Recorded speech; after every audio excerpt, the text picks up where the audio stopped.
अय गुणवंती बेलरी तो गुण वर्ण न जाए। जर काटे ते हरी हरी सींचे ते कुमिलाए।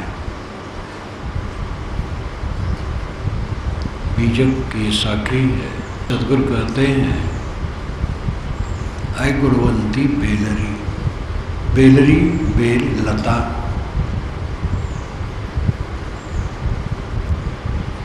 तो बड़ी गुणवती है। तेरी जड़ अगर काट दी जाए तो हरी भरी हो जाती है, और अगर तेरे को सींचा जाए तो दुख को मिलाती है। एक ऐसी लता हो जिसकी जड़ काट देने पर वो हरी भरी हो जाए, फल फूल दे, और अगर सींचा जाए तो कुमिला जाए, मुरझा जाए। ऐसी लता कौन है? हमारे जीवन में मनोवृत्ति है।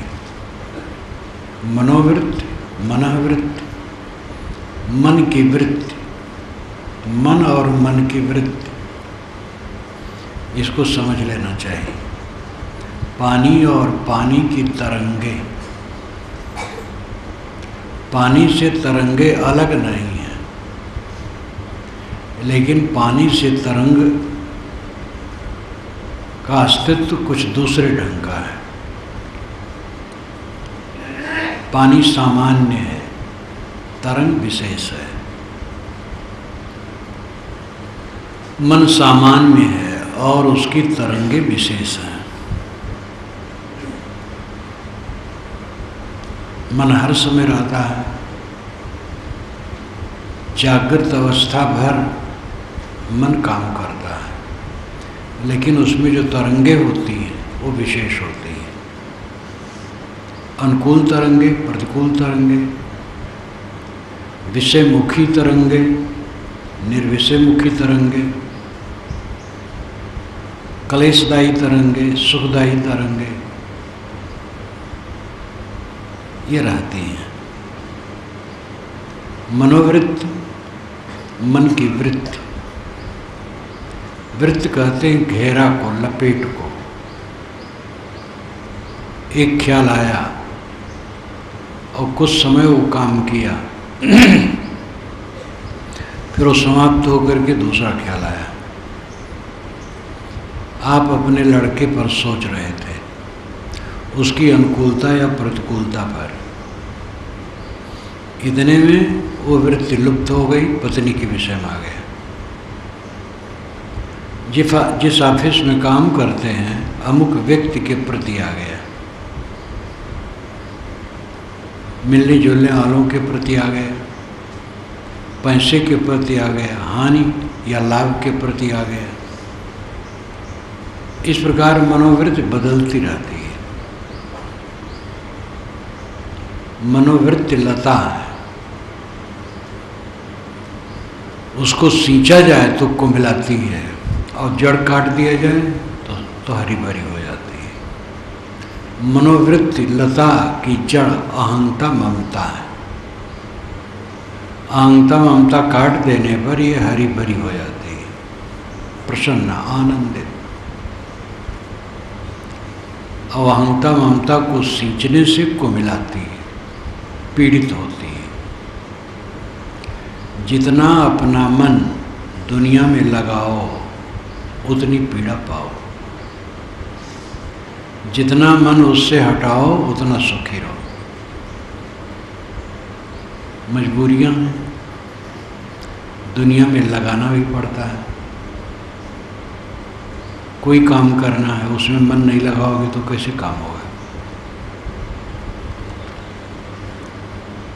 लेकिन दुनिया में मन लगाना और काम करना दोनों बड़ा फर्क है। काम जितना होता है सब दुनिया का है, फिर भी बड़ा अंतर है। विवेक पूर्वक व्यवहार बांधता नहीं है, अविवेक पूर्वक व्यवहार बांधता है। इसलिए शोधन की जरूरत है। उसी पानी में तैरा जाता है और उसी पानी में डूबा जाता है। तैरने की कला ठीक है तो पार हो जाता है, नहीं है तो बीच में डूब जाता है। मन वही है, वो तारता भी है, डुबाता भी है। हमारी बुद्धि जैसी, बर्ताव जैसा, वैसा उसका फल होता है। व्यवहार में सहनशीलता, सरलता, विनम्रता रखने से व्यवहार दुखद नहीं होता है। अगर ऐंठन है, गांठ है, अहंकार है, तो फिर व्यवहार क्लेशदायी हो जाएगा। सरल चित्त है, विनम्र है, निष्काम है, निर्माण है, व्यवहार दुखदायी नहीं होगा। मन से काम, तन से काम दोनों में लिया जाता है, फल का बहुत अंतर हो जाता है।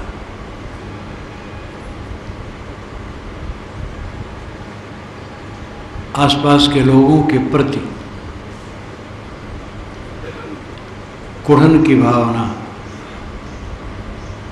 दोष दर्शन की भावना होने से चित्त उद्विग्न होता है। आसपास के लोगों के प्रति सद्भावना, सरल भावना, प्रेम भावना होने से क्लेश नहीं होता। और ये हर इंसान देख सकता है। परिवार वही है, घर वही है, धन वही है, तन वही है, सब वही है, लेकिन जिस क्षण वक्रता, ऐंठन, अहंकार, पकड़बाजी, दोष दर्शन ये सब आए, उस समय चित्त कलुषित हो जाएगा। और जिस क्षण सरलता, पवित्रता, विनम्रता, सद्भाव, प्रेम भाव आए, उस समय चित्त में आनंद हो जाएगा। केवल मन का उतार चढ़ाव, जीवन का उतार चढ़ाव हो जाता है। यथार्थ बोध और यथार्थ रहनी बेड़ा पार करने वाले हैं। यथार्थ बोध न हो तो आदमी भटकता है। यथार्थ बोध तो है, बोध का दो अर्थ है। एक बोध है जानकारी और एक बोध है स्थित दशा। अंतिम बोध का अर्थ है स्थित बोध नाम तृप्ति। लेकिन सामान्य जानकारी को भी बोध कहा जाता है। पारखी संतों का जब मेरा संपर्क हुआ तो ये सुनता था उन लोगों के मुख से, उनको जड़ चेतन का बोध हो गया है। तो ये उसी ढंग से वो कहते थे कि जड़ और चेतन भिन्न है सर्वथा, इसकी समझ हो गई है। और जड़ चेतन का भेद ठीक से कोई जान ले तो दैववाद, चमत्कार, भूत प्रेत, जादू टोना, जंतर मंतर, झाड़ फूक, ग्रह लगन मुहूर्त, दिशाशूल, शकुन अपशकुन, ये सब अपने आप उड़ जाएंगे। जड़ चेतन का ठीक निर्णय हो जाने पर फिर भ्रांति नहीं रहती। इसको भी बोध कहते हैं। लेकिन अंतिम बोध है तृप्ति, क्लेश रहित मन, दुख रहित मन, भय एकदम खत्म, मरने का भय नहीं, जीने की लालसा नहीं, कुछ पाने की लालसा नहीं। सारा संसार मिट्टी के रूप में दिखता है। जो विचित्र वस्तुएं दिखाई देती हैं सब आज कल में मिट्टी में चली जाएंगी। जिनके प्रति हमें आकर्षित हैं वो कुछ नहीं रहेंगे। ये पारदृष्टि, विशेष दर्शन, आत्मभाव भावना विनिवृत्ति। योग दर्शन के कैवल्य पाद में आता है विशेष दर्शन। विशेष दर्शन का मतलब है जिसने अच्छी तरह से देख लिया। तो आत्मभाव भावना विनिवृत्ति, आत्मभाव की भावना अच्छी तरह से निवृत्त हो जाती है। इसको समझना चाहिए। आत्मभाव भावना क्या है? बड़े सौभाग्यशाली लोग होते हैं जिनको आत्मभाव भावना होती है। बाकी लोग तो चाहे विद्वान हो चाहे अविद्वान हो, बस पेट और भोग तक बुद्धि है। बहुत पढ़े लिखे, बड़े योग्य घर के हैं, देखने में सुंदर राजपुरुष जैसे, और विद्वान बड़े पद में हैं, लेकिन उनकी बुद्धि देह है, काम भोग है, बाल बच्चे की प्राप्ति, धन की प्राप्ति, ऐश्वर्य की प्राप्ति, बड़ाई की प्राप्ति, इतने में उनकी बुद्धि है। और अधिकतम मनुष्य इसी में है। वे धन्य हैं जिनको आत्मभाव भावना होती है। आत्मभाव भावना का अर्थ है मैं कौन हूँ, जगत क्या है, मैं किस में बंधा हूँ, क्यों बंधा हूँ, कैसे खुलूँगा। ये मन में आए उद्वेग, वो धन्य है। पूर्व जन्मों के संस्कार से ये आते हैं, या इस जन्म में सरल चित्त है तो संतों की वाणी सुनकर, भक्तों की वाणी सुनकर मन में उद्रेक उत्पन्न होता है। कुछ लोग होते हैं ऐसे, कोई भी कर सकता है। श्री विशाल साहब की हिस्ट्री है कि वह किसान घर के बच्चे थे, बाराबंकी में खेती बाड़ी होती थी, लगनशील थे, छुटपन से कोई काम करें जम करके करें। और आसपास कबीरपंथी होते थे तो सुनते थे कबीरपंथी निंदक होते हैं, निंदा करते, खंडन उंडन, भगवान खंडन करते हैं। तो कबीरपंथियों से उनको बड़ी घृणा थी। किसी कबीरपंथी साधु के पास बैठते नहीं थे, किसी कबीरपंथी भगत से बात नहीं करते थे। थोड़ी उम्र थी, 14-15 वर्ष की, लेकिन तभी से उनको घृणा थी कबीरपंथ से। उन्हीं के दरवाजे पर चौपाल, बाराबंकी में चौपाल कहते हैं। चौपाल का मतलब है चारों तरफ से जिसमें हवा आवे, ऐसा बना हो। छप्पर का प्राय ऐसा बनाया जाता था, आज भी बनाया जाता है। चौबाहा भी कहते हैं, चारों तरफ से हवा उसमें आ जाए। तो चौपाल में रघुबर साहब बैठे थे, संत पारखी, और कुछ भक्त बैठे थे, वो बोल रहे थे। तो एक युवक ने कहा, इनका नाम था वैरीशाल, श्री विशाल साहब का। अरे वैरीशाल भैया, जरा इनकी बात सुनो, इनकी बात सुनो। तो उनको श्रद्धा तो थी नहीं कबीरपंथियों में, लेकिन उनके काने से बैठ गए और सुनने लगे, सुनते गए।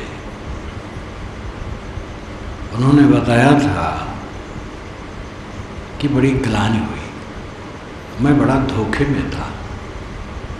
कबीरपंथी संत इतनी ऊंची बात कहते हैं। लोगों ने बताया कि वो तो बड़ा खंडन करते हैं, भगवान एक नहीं मानते हैं। ऐसा तो कभी सुना नहीं। और बताते थे कि ऐसा लगा कि ये चांद सूरज पृथ्वी कुल दूसरे ढंग का है। एकदम दृष्टि बदल गई, मंथन करने लगे कि ऐसी बातों को समझने के लिए तो इनकी पुस्तक पढ़नी चाहिए। पूछे इनकी पुस्तक क्या है, तब पता चला बीजक है।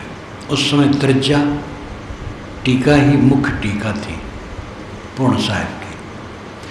बीजक की गद्य टीका पहली बार श्री पूर्ण साहिब की हुई है, तब रीवा नरेश की हुई है। रीवा नरेश ने तो अपनी टीका में पूर्ण साहिब टीका उद्धृत किया है। हाँ, उसके पहले त्रिज्जी बनी थी धनौती में, लेकिन वो लुप्त हो गई है।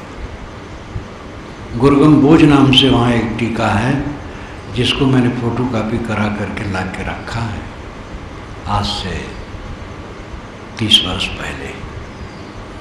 तो प्रसिद्ध टीका पूर्ण साहिब की थी, पारक सिद्धांत की। अब समस्या थी वो अक्षर नहीं जानते थे, पढ़े ही नहीं थे, तो चिंता में पड़े हम कुछ पढ़ लें तब तो पढ़ेंगे। तो पुरोहित घर में आते थे, पुरोहित से कहे कि हमें पढ़ा दीजिए, तो उन्होंने वर्णमाला ज्ञान करा दिया, अक्षर मात्रा ज्ञान करा दिया, संधि का ज्ञान करा दिया, बस थोड़े पकड़ लिए, पढ़ने लगे। तो त्रिज्या पढ़ने लगे। त्रिज्या, विश्राम सागर, रामचरितमानस, गीता हिंदी में, ये सब उनके पढ़ने का विषय हो गया। लेकिन मुख्य जो बोध का विषय है बीजक त्रिज्या। और फिर जो यहाँ बैठे हैं इनमें कई लोग उनको देखे हैं, उनकी वाणी भी फैली ही है। अद्भुत पुरुष है, अद्वितीय पुरुष है। आत्मभाव भावना उनमें जगी, मैं कौन हूँ, भगवान को चाहता तो हूँ, लेकिन मैं कौन हूँ और भगवान क्या है। भगवान भगवान लोग कहते हैं, समझता कौन है। मंथन हुआ तो ये पूर्व जन्मों का दिव्य संस्कार था। संस्कार तो सब में है, कम ज़्यादा। आज ही संवेदना पूर्वक कोई सोचे तो उसको व्याकुलता होगी, कहाँ फंसा हूँ, जहाँ फंसा हूँ वहाँ क्या धरा है, सब छूट जाने वाला है। मैं कौन हूँ, क्यों दुखी हूँ, कैसे दुख से छूटूँ, ये आत्मभाव भावना, आत्मभाव की भावना, आत्म अस्तित्व की भावना, अपने आप की भावना, अपने आप के विषय में सोचना, आत्मभाव भावना। और ये बहुत दुर्लभ विषय है। सुलभ है यद्यपि, सबका अपना आत्मा है ही, लेकिन दृष्टि नहीं जाती है। अच्छे अच्छे बुद्धिमान केवल भोग बुद्धि, जो 4 दिन में गल जाने वाली चीज़ें हैं। जवानी कब तक, दूल्हा दुल्हन का आकर्षण कब तक, बच्चों की तोतली बोली और भोली सूरत की मिठास कब तक। थोड़े दिन में तो वही बच्चे बुरे लगने लगते हैं। शरीर बुढ़ाया, उठना बैठना मुश्किल, तो लोग चाहते हैं शरीर छूट जाए। चारों तरफ जो कुछ मिला है जिसमें चमक दमक की प्रतीत होती है, बहुत क्षणिक है। मैं कौन हूँ, ये आत्मभाव भावना है। जब आत्मभाव भावना होती है तब ऐसा व्यक्ति खोजता है कौन ऐसा मिले, कहाँ जाओ कहीं पास। ये विशाल साहब ने ही कहा, ऐसी मनन मथानियाँ चले रहन दिन चाहें, सोई बचे ही फंद से जस का तसें दिखाएं। तो फिर वो जब सद्गुरु पाता है, यथार्थ बोध देने वाला, और संरक्षण पाता है। किसी ने निर्देश तो कर दिया, लेकिन वो उतना रहनी में नहीं है, तो बल नहीं मिलता है। जड़ चेतन का भेद बता दिया, तुम मजर हमारा विनाशी हो, तुम्हारा बंधन विषय वासना है, अहंता ममता है, ये बता दिया। लेकिन जो ऐसा बताया वो खुद वैसी स्थिति में नहीं है, तो साधक को बल नहीं मिलता है। उसको संशय होता है कि मालूम होता है इसे कहा जाता है लेकिन इसका करने वाला कोई नहीं, क्योंकि जिसने बताया वो स्वयं क्रोध में है, काम में है, लोभ में है, मोह में है, चिंता में है, उद्वेग में है। जब हमें ऐसे संत मिलते हैं जो रहनी संपन्न है, आचरणशील है, उस अवस्था में रहते हैं, तब बड़ा बल मिलता है। तब लगता है कि जो कहा जाता है वो किया जा सकता है, क्योंकि करने वाले सामने हैं। यद्यपि समझना भी बड़ा मुश्किल है। जो उच्च रहनी में हैं उनको सब उच्च रहनी में थोड़े समझ पाए हैं। बुद्ध जैसे महापुरुष को उनका शिष्य देवदत्त ही नहीं समझ पाया और उनके विरोध में रहा जीवन भर, खुल करके विरोध करने लगा। फिर बड़ा बड़ा षड्यंत्र किया, अंत में पीड़ित हुआ, बीमार हुआ, पालकी पर बैठ करके मिलने चला, उसको ग्लानि हुई और रास्ते में एक जगह तालाब के पास विश्राम के लिए थोड़ा पालकी से उतरा, वहीं उसके मुख से खून आया और मर गया।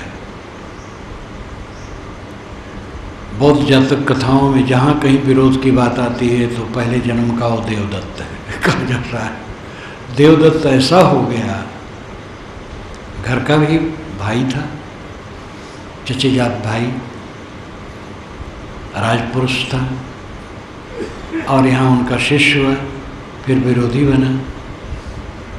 उसका एक शाखा पंथ चला।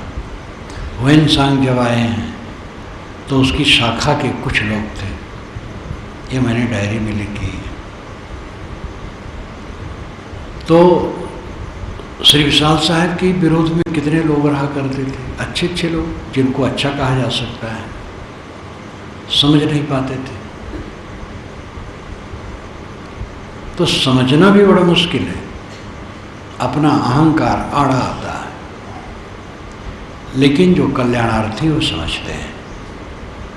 बोधवान संत मिले और यथार्थ रहनी संपन्न, बोध और रहनी संपन्न। वेदांत में कहा जाता है श्रोत्री ब्रह्मनिष्ठ। गुरु कैसा होना चाहिए? श्रोत्री और ब्रह्मनिष्ठ। श्रोत्री का मतलब है जो बहुत सुना हो। पहले पुस्तकें नहीं थी,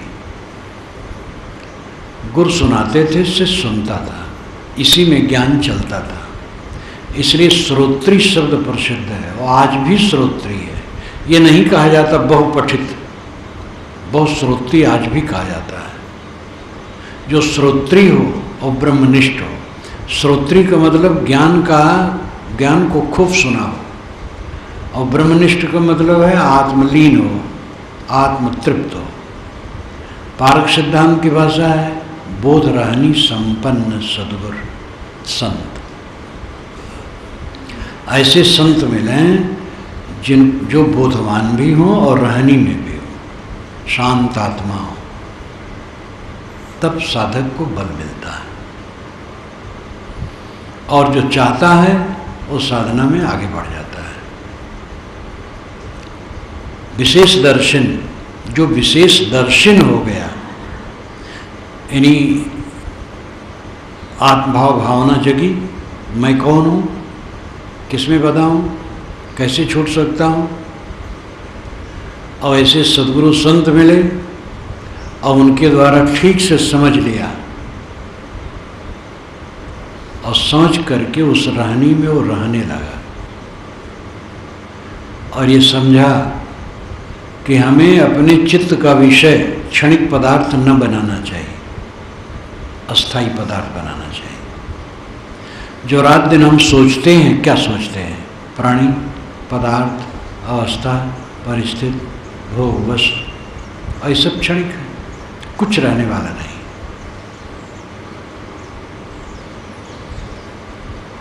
इसलिए बोधवान के चित्त का विषय ये कूड़ा कचरा नहीं रहता है, स्वरूप भाव रहता है। आत्मभाव। आत्मा सब समय है, मेरा अस्तित्व सब समय है। क्षणिकाओं को कौन देखता है? जो स्थिर है।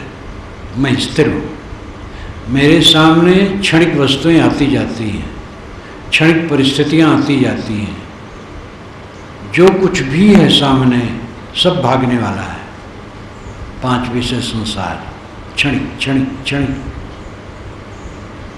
तथागत बुद्ध ने यही कहा, क्षणिकम क्षणिकम क्षणिकम, सब क्षणिक। उसमें मन क्या अटकाना? जो स्थिर तत्व है उसमें मन लगाओ। स्थिर तत्व आत्म अस्तित्व है, अपना आपा है। और ये दृष्टि अपना करके जो स्वरूप भाव में रहने लगा, और उसमें निगरानी की बात यही है। उठते बैठते चलते फिरते मन ये दुनिया को उठा के सामने लाता है। जो विशेष दर्शन पुरुष है वो इससे पार हो जाता है। पहले तो साधना करना पड़ता है। साधना करके जब सिद्धि प्राप्त हो जाती तब भी सावधान रहना पड़ता है। बारंबार वो ध्यान रखता है कि हमारे चित्त का विषय क्षणिक पदार्थ न हो। ये भी बात है, काम करने के लिए क्षणिक पदार्थ सोचना पड़ेगा। भोजन बनाना है तो आटा, चावल, दाल, चूल्हा, ईंधन, बर्तन, पानी, ये सब पर ख्याल जाना जाएगा। ये सब का काम करना पड़ेगा, संपादन करना पड़ेगा। ये बुरा नहीं है। कोई काम हो, दफ्तर का काम हो, खेत का काम हो, कारखानिक काम हो, जो काम करना है उसको कुछ तो सोचना पड़ेगा, तभी वो काम किया जा सकता है। वो गड़बड़ नहीं करता है। गड़बड़ तो वो करता है जो मन में प्रवाह चलता है। सौंदर्य, रूप, सौंदर्य, जवानी। स्त्री है तो पुरुष की कल्पना, पुरुष है तो स्त्री की कल्पना। मान बढ़ाई, प्रतिष्ठा, अधिक धन, चमक दमक, ये सब में जो चित्त घूमता है ये अविवेक है। और फिर व्यवहार का काम जो सोचा सोचा, जब व्यवहार का काम नहीं कर रहा है तो उसको भी सोचने की जरूरत नहीं है। तो घर मकान को भी सोचने की जरूरत नहीं है। स्थिर आसन से बैठा तो मकान सोचने की क्या जरूरत है? और रोटी क्या ख्याल करना है? बर्तन और बटलोई या कागज पत्र का क्या ख्याल करना है? कुछ नहीं। आत्मभाव, आत्मभाव में रहता है। ऐसा करते करते दीर्घ काल तक अभ्यास करते करते एक लागे किसी कोई सफलता नहीं होती है। ध्यान दीजिएगा, बड़े बड़े पूंजीपति दीर्घ काल के परिश्रम से इतने बड़े पूंजीपति हुए हैं। जो बहुत जल्दी पूंजीपति हो जाते हैं, समझ लो दाल में काला है। वो अंड संड इकट्ठा किया हुआ है। संगीतज्ञ, संपदाशाली, विद्वान, बड़ा नेता, जिसके ऐश्वर्य को देख करके लोग चाहते हैं ऐसे मैं भी हो जाऊं, तो एक दिन का प्रयास नहीं है, दीर्घ काल का प्रयास है। साधना में लगे और दीर्घ काल तक जीवन भर लगा रहना है, उसी में आनंद है। आध्यात्मिक साधना को सोचना करना सब आनंद पूर्ण है। वो काम करो जो उसमें लग जाता है तो धीरे धीरे उसकी दृष्टि इतनी साफ हो जाती है कि क्षणिक पदार्थों को संकल्प का विषय नहीं बनाता है। आत्मस्तित्व, आत्मचिंतन में रहेगा या संसार की क्षणिकताओं को देखेगा जो वैराग वर्धक होगा, और या तो संकल्प शून्य हो जाएगा, कुछ नहीं सोचेगा। ये साधना बढ़ते बढ़ते जिसका चित्त दिव्य हो जाता है, अनासक्त, कृतार्थ रूप, तो उसको विशेष दर्शन कहते हैं। विशेष दर्शन यानी पूर्ण रूप से दिव्य दृष्टि उसकी हो गई, मोह माया खत्म, निर्भ्रांत आत्म स्थित में है। तब आगे चल करके आत्म भाव भावना भी निवृत्ति है, उसकी आत्म भाव भावना अच्छी तरह से समाप्त हो जाती है। मैं कौन हूँ, मेरा क्या बंधन है, मोक्ष क्या है, ये सब सोचना ही नहीं है। तो पहुँच गए, रायपुर पहुँचना है तो सोचना है, अमुक जगह है, अमुक गली है, अमुक घर है, ये सब सोचना है। लेकिन जब वहाँ पहुँच गए रायपुर में और उस घर में पहुँच गए तो सब सोचने की जरूरतें खत्म हो गई। विशेष दर्शन पुरुष की आत्म भाव भावना एकदम निवृत्त हो जाती है। पूर्ण आत्मलीन पुरुष के लिए अब सोचना नहीं रहा कि आत्मा क्या है और बंधन क्या है और मोक्ष क्या है। काम सब पूरा हो गया, अपने को समझ लिया, बंधन को समझ लिया, सारे बंधन कट गए, अपने आप में विश्राम है। अब आत्मभाव भावना की कोई आवश्यकता नहीं रह गई। इसका अर्थ नहीं है कि आत्मा है ही नहीं, ये समझ लिया, या आत्मा के विषय में उसकी श्रद्धा खत्म हो गई। ऐसा तो कोई बड़ा बेवकूफ़ होगा वही समझेगा। आत्मभाव भावना की आवश्यकता है। पहले आत्मभाव भावना है, मैं कौन हूँ, जगत क्या है, बंधन क्या है, मोक्ष क्या है, इसको समझना, ये आत्मभाव भावना। इसके पश्चात बोधपूर्वक इस रहनी में चलकर जो सारे अनात्म पदार्थों का मोह छोड़ करके आत्मलीनता की रहनी में रहने लगा, उसकी आत्मभाव भावना निवृत्त हो जाती है। उसको ये भी सोचना नहीं रहा कि मैं कौन हूँ, बंधन क्या है, सब समझ गया, बंधन छोड़ दिया, अपने आप में निरंतर निमग्न है। इसलिए वो विशेष दर्शन है। विशेष दर्शन आत्मभाव भावना विनिवृत्ति। जो विशेष दर्शन पुरुष है, पूर्ण आत्मज्ञान लीन पुरुष है, उसकी आत्मभाव भावना यानी शंका अब आत्मा के लिए नहीं रही, बंधन के लिए, आत्मा के लिए किसी प्रकार की शंका नहीं रही, अपने आप में पूर्ण। जरी काटे थे हरि हरि, अहंता ममता की जड़ काट दी जाए तो मनोवृत्ति लता हरी भरी हो जाती है। और अहंता ममता की जड़ में पानी सींचा जाए तो कुमिलाती है। जितना मन दुनियादारी में लगाओ उतना दुख पाओ,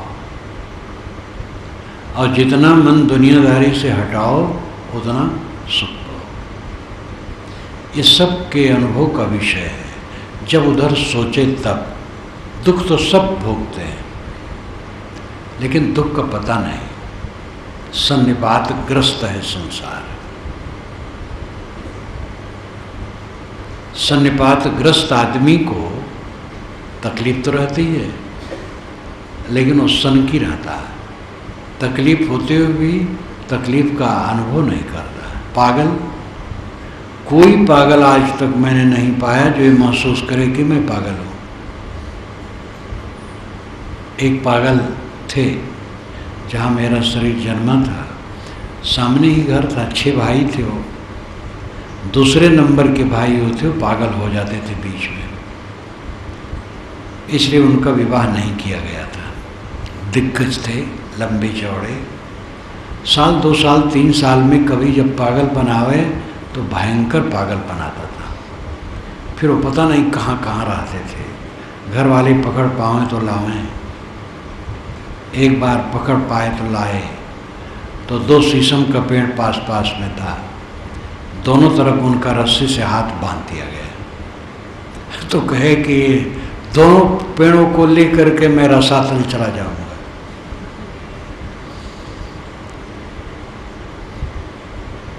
जब वह कुएं पर स्नान कराना उनको लाया गया, लोग स्नान कराने लगे तो एक महिला निकली, बुढ़िया, हाँ भैया पागल हो गए।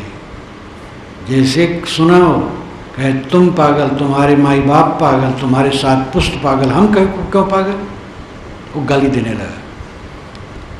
आज तक मैंने नहीं किसी पागल को देखा कि जो समझे कि मैं पागल हूँ, दूसरे को पागल मानता है। और पागल मस्त, स्टेशनों पर, प्लेटफार्मों पर कितने पागल मिलते हैं, एकदम बड़बड़ाते रहते हैं, एकदम मालूम होता आकाश में। पागल जितने होते हैं सब स्वर्गीय होते हैं। एक बार एक पागल आया, जमीन में लेट गया, मैं सो रहा था, स्वर्ग में पहुंच गया, सोने की सीढ़ियां लगी हुई हैं, मेरी नींद खुल गई। तो देखा नीचे सीलन भरी जमीन, वर्षा का टाइम था लेकिन उस समय बरस नहीं रहा था, खुले आकाश में खाट पर मैं लेटा था। मेरी उम्र 17-18 की रही होगी। तो नींद खुली तो देखा तो मैले कुचेले में जमीन पे पड़ा, तो मैं समझ गया पागल है। फिर मैं सो गया तो फिर वो लहराया, स्वर्ग में सोने का भवन है। पागल अपने आप को बड़ा ऊंचा मानता है। हम सब पागल हैं। जो मान बड़ाई पाकर, कुछ भोग पाकर, रुपया पैसा पाकर, सम्मान पाकर, बाल बच्चे पाकर, अनुगामी पाकर, कुछ हो पाकर आनंदित हैं, पागल हैं हम लोग। आए पागलपन में अपना पागलपन समझ नहीं मिलता। अपने पागलपन को हम लोग समझें, कि पागलपन को उतारें। जितना जड़ सींचोगे अहंता ममता की, अहंता ममता ही जड़ है मनोवृत्ति लता की। जितना उसमें सींचोगे उतना कुमिलाओगे, जितना अहंकार करोगे उतना पीड़ित रहोगे, जितना दृश्य पदार्थों में अपने को जोड़ोगे उतनी तकलीफ भोगोगे। गणित समझ लो, गणित। विज्ञान में, विज्ञान के नाम पर बहुत कुछ बकवास है। अटकलबाजी को भी विज्ञान माने बैठे हैं। सूरज से पृथ्वी निकली, निहारिकाएं, निहारिकाओं में क्रिया होती है और उसी से छल्ले टूटे ईथर नाम का सूक्ष्म द्रव्य जो सर्वत्र व्याप्त है, और उसी में निहारिका बनती है, चक्कर, छल्ले। और एक एक निहारिका अरबों अरबों किलोमीटर लंबे चौड़े होते हैं, और उसी में से सूरज जैसे पिंड छिटकते हैं। और सूरज से पृथ्वी अलग हुई, पृथ्वी में कुछ समय शीतलता आई, एक कोसी जंतु हुए, तो इससे ऐसा हुआ, वैसा हुआ, वैसा हुआ। बहुत विकास के बाद बानर हुआ, बनमानुष हुआ, तब मनुष्य पैदा हो गया। ये विकासवाद लेमार्क डार्विन का नाम। विज्ञान और बकवास, अटकलबाजी। जगन मीमांसा में आप पढ़ सकते हैं सब। जगन मीमांसा नाम की पुस्तक मेरी है, छोटी सी है, उसको पढ़िए। जगत अनादि है, बना नहीं है, सदा से है। इस विषय को समझने के लिए वो पुस्तक आपको सहयोग करेगी। तो विज्ञान के नाम पर कितनी अटकलबाजियाँ हैं, लेकिन गणित यथार्थ विज्ञान है, उसमें दो राय नहीं। गणित की तरह ये वैज्ञानिक तथ्य है कि जितना हम अपना मन चल विचल वाली चीज़ों में लगाएंगे उतना तकलीफ पाएंगे। काम तो उन्हीं करना पड़ेगा, क्षणिक पदार्थों का ही काम करना पड़ता है। कोई काम करो वो सब क्षणिक तो है, लेकिन करना पड़ेगा, क्योंकि शरीर को ठहराने के लिए कुछ तो करना होगा। काम करना अलग बात है और मन लगाना अलग बात है। मन लगाने का मतलब है मोह करना, आसक्त होना।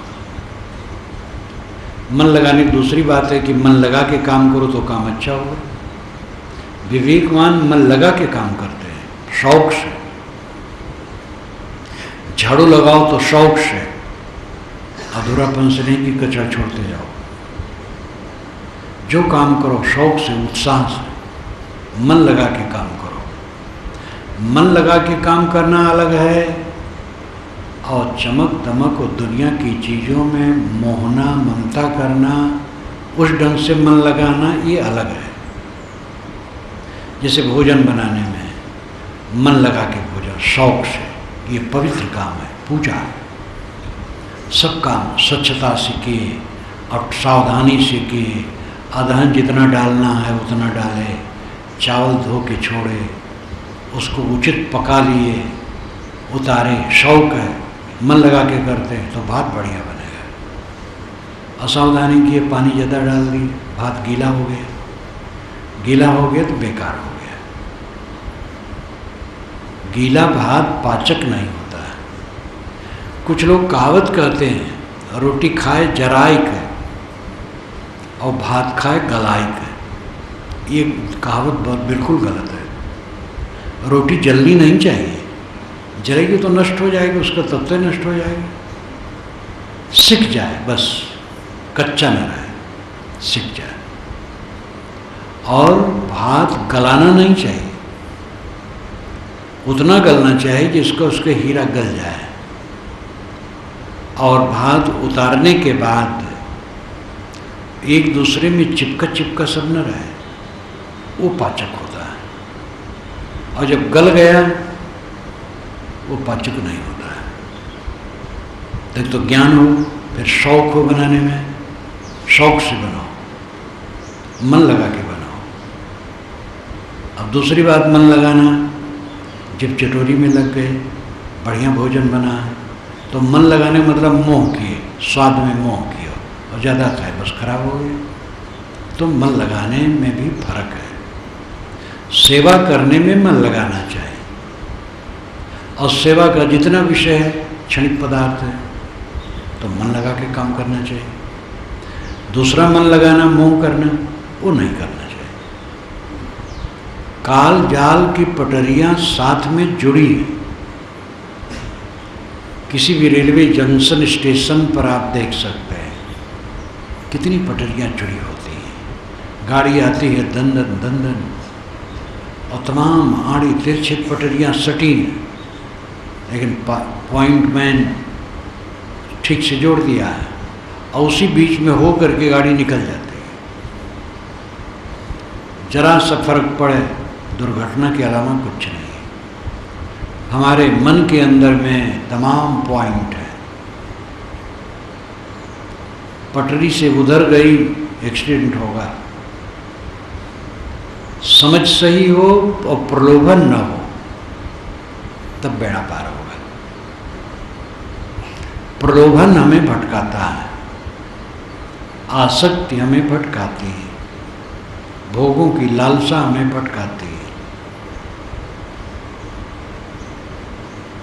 जर काटे ते हरि हरि सींचे ते कुमिलाए। मनोवृत्त लता की जड़ अहंता ममता है। उसको काट दो तो मनोवृत्ति हरी भरी आनंद में, अहंकार शून्य हो जाओ, इस संसार में मुक्त होकर के जियो। अहंकार में लिपटे रहो, जलते रहो, सदा जलते रहे हो, सदा जलते रहो। भव सागर से तरना और डूबना, बस इतने ही में फर्क है। थोड़ा सा अंतर है, ज़्यादा अंतर नहीं है। ताली, ताला, चाबी एक तरफ घूमती है तो ताला खुल जाता है, दूसरे तरफ घूमती है ताला बंद हो जाता है। ताला वही है, चाबी वही है। ऐसे मन वही है, तन वही है, प्राणी पदार्थ वही है, व्यवहार वही है, संसार वही है। बोधपूर्वक अनासक्त होकर के काम कर रहे हो, उसी में रहते रहते मुक्त हो जाओगे। अबोधपूर्वक आसक्त होकर के करते हो, उसी में रहते रहते बने रहो।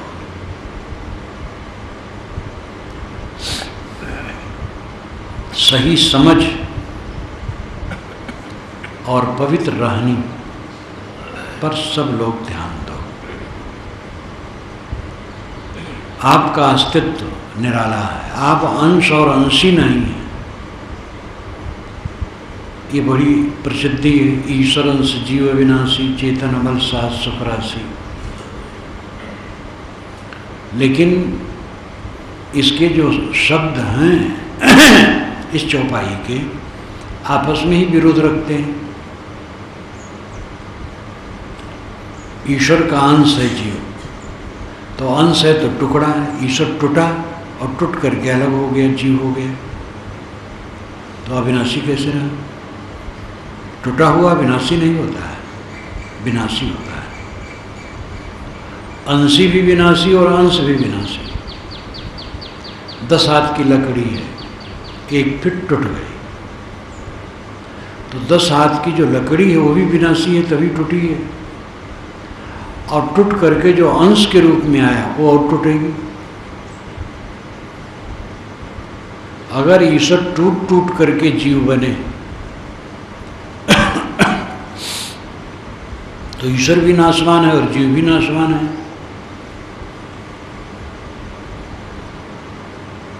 अब ये गोस्वामी जी ने कहा है तो झूठ कैसे होगा?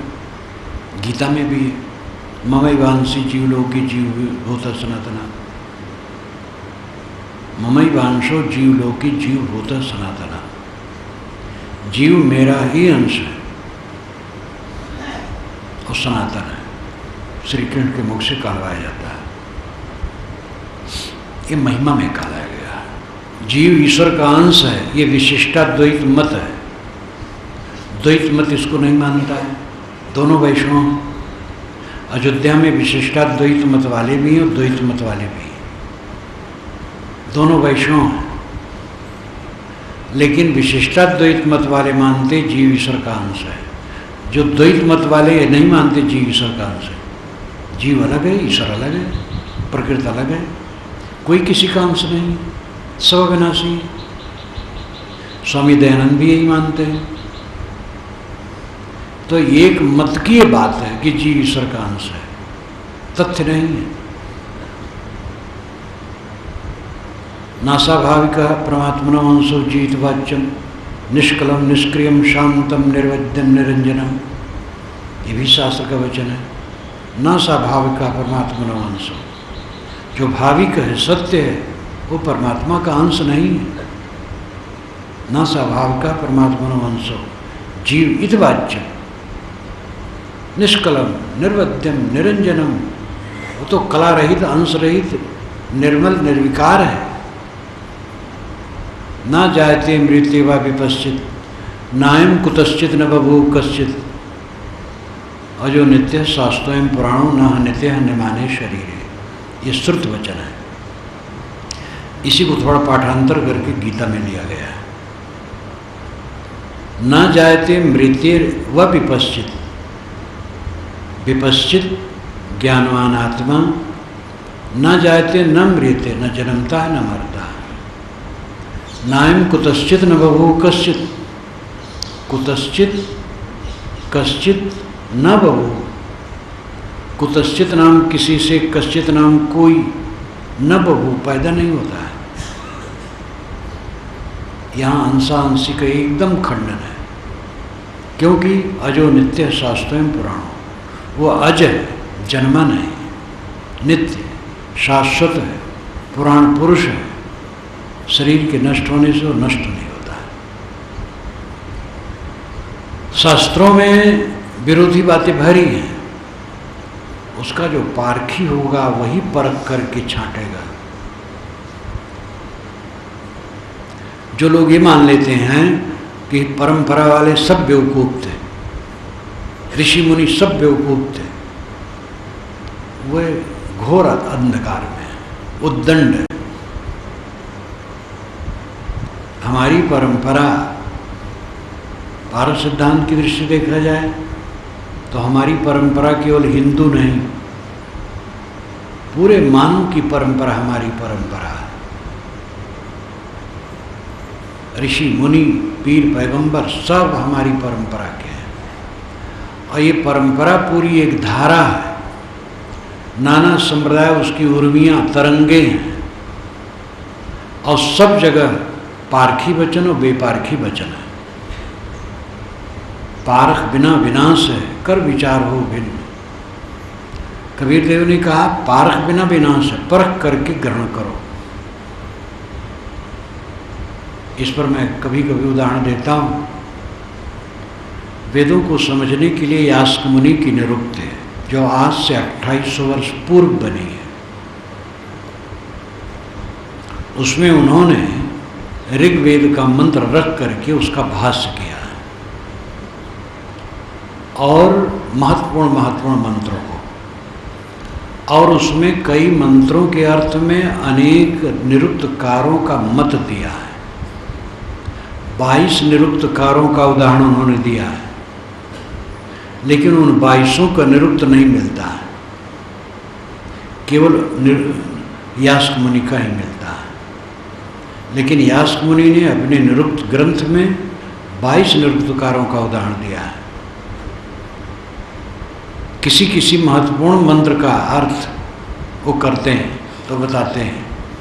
पौराणिक लोग इसका ये अर्थ मानते हैं, वैयाकरण लोग ये अर्थ मानते हैं, और कर्मकांडी लोग ये अर्थ मानते हैं। यज्ञ लंपटा, ये तो साणाचार्य ने भी कई बार कहा, यज्ञ लंपटा, यज्ञ के लंपट ये अर्थ मानते हैं। आत्मज्ञानी लोग, आत्मवादी लोग ये अर्थ मानते हैं, और आत्मवादी का जो अर्थ उन्होंने लिखा है बिल्कुल पारख जैसा है। पारख जीव का स्वरूप, पारख नाम ज्ञान, परख। जीव सदा से है, परख सदा से है। उसको एक कबीर साहब में सीमित कर देना तो बिल्कुल गलत हो जाएगा। हाँ, ये कहा जाएगा कि कबीर साहब ने उसको साफ करके रखा आधुनिक युग में, इसलिए पारक मत क्यों प्रवर्तक है, लेकिन पारक तत्व तो सदा से है। जैसे आइंस्टीन, एडिसन इत्यादि वैज्ञानिक शोधन किए, लेकिन वो चीज़ सदा से रही। उन्होंने शोधन किया, बताया, वस्तु नहीं पैदा की, वस्तु सदा से है, उन्होंने शोधन किया। ऐसे पारक सदा से है। सदगुरु कबीर ने निष्पक्षता पूर्वक एकदम झरझरा करके कह दिया। तो पारक क्यों प्रवर्तक? प्रवर्तक नाम प्रेरक, उत्पादक नहीं है, क्योंकि पारक तो जीव का स्वरूप है। शास्त्र के परंपरा के मोह में पढ़ना गलत है, और शास्त्र और परंपरा को छिन्न करने की चेष्टा करना भयंकर अपराध है। आजकल कुछ बुद्धिवादी महापुरुषों को गाली देते हैं, शास्त्रों को गाली देते हैं, परंपराओं को गाली देते हैं, वे कहीं के नहीं रहते। और बहुत से ऐसे लोग हैं जो परंपरा की पूंछ पकड़े सड़ी गली बातों को लेकर के चिपकाए सब सही माने बैठे हैं। ऐसी स्थिति में जो बुद्धिवादी युवक हैं उनको भटकाव है। वे देखेंगे कि परंपरावादी हमारे गले बेकार की बातें उतारना चाहते हैं, और उधर उद्दंड लोग सब कुछ का खंडन कर रहे हैं, तो ऐसे जो समझदार लोग हैं कहाँ जाएंगे? आज की युवा पीढ़ी, शिक्षित पीढ़ी को दिशा निर्देश करने के लिए जरूरी है कबीर जैसे विचारकों के विचार प्रचारित हो। कबीर संत है, वह आत्मा परमात्मा मानते हैं, वह परमात्मा आत्मा ही को मानते हैं। वह हरि कहते हैं, सारंग पाणी कहते हैं, रघुराई तक कहते हैं, लेकिन वो अंतरात्मा है। वह सदाचारी, अहिंसक, शाकाहारी, कट्टर, पुनर्जन्म सिद्धांत मानते हैं, आत्मस्तित्व मानते हैं, बंधमोक्ष मानते हैं। कबीर पहले संत, आध्यात्मिक, फिर समाज सुधारक। वे अपने केवल संतई में नहीं बैठे रहे। देखिए कि आदमी को ऊंच नीच माना जाता, फटकारे जोर से, कौन है ऊंच नीच? काकू का ये ब्राह्मण सूत्र। उनके कई कोण हैं व्यक्तित्व के, व्यापक दृष्टि है। तो परंपरा का आदर करना चाहिए, शास्त्रों का आदर करना चाहिए। वेद के साथ कुरान, बाइबल सबका आदर करो। राम कृष्ण के साथ मोहम्मद, ईसा इत्यादि सबका आदर करो। हिंदू के साथ मुसलमान, ईसाई, यहूदी सबका आदर करो, लेकिन सबके ऊपर आदर विवेक का, परख का करो, तब यथार्थ बोध होगा।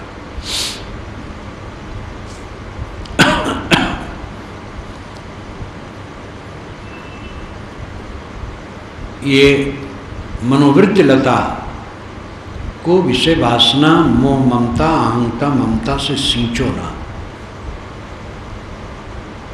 अहंता ममता का त्याग करो, विवेक से जियो, तो चित्तवृत्ति आनंदित रहेगी। सीधा अर्थ है कि जितना दुनियादारी में मन डुबाओगे उतना पीड़ित रहोगे, जितना उससे अपना मन हटाओगे उतना खुश रहोगे। इस बात को पकड़ करके साधना में लगो।